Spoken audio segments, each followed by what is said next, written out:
ইরানের বিরুদ্ধে সামরিক অভিযান আরও বিস্তৃত করার প্রস্তুতি নিচ্ছে যুক্তরাষ্ট্র।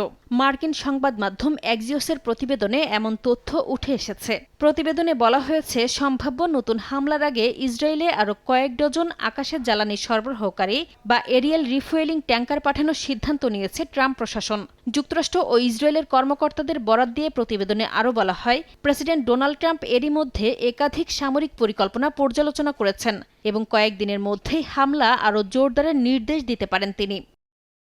প্রতিবেদনের তথ্য অনুযায়ী নতুন পরিকল্পনায় ইরানের বিদ্যুৎ কেন্দ্র, গুরুত্বপূর্ণ অবকাঠামো, পারমাণবিক স্থাপনা এবং ভূগর্ভস্থ সন্দেহভাজন পিকস্যাক মাউন্টেন স্থাপনাতেও হামলার বিকল্প বিবেচনা করা হচ্ছে।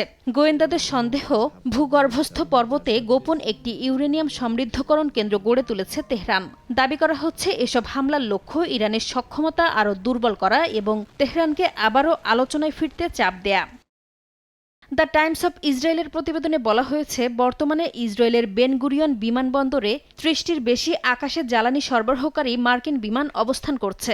নতুন চালান পৌঁছালে যুদ্ধের শুরুর সময়ের মতোই আবারও কয়েক ডজন ট্যাঙ্কার মোতায়েন করা হবে। তবে বাণিজ্যিক ফ্লাইটে বিঘ্ন এড়াতে ইসরায়েল এসব বিমান সামরিক ঘাঁটিতে সরিয়ে নেয়ার কথা বললেও মার্কিন সেন্ট্রাল কমান্ড সেনকম এখনও বেন গুরিয়ন বিমানবন্দর ব্যবহারকেই অগ্রাধিকার দিচ্ছে বলে জানিয়েছে এক্সিওস।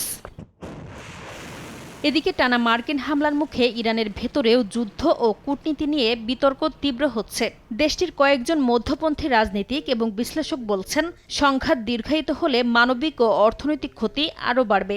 তাদের মতে, কূটনৈতিক পথ এড়িয়ে উগ্র অবস্থান নেয়ার কারণেই ইরানকে একের পর এক যুদ্ধের মূল্য দিতে হচ্ছে।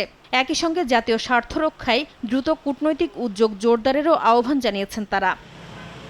নাসরিন রুমি, সময় সংবাদ।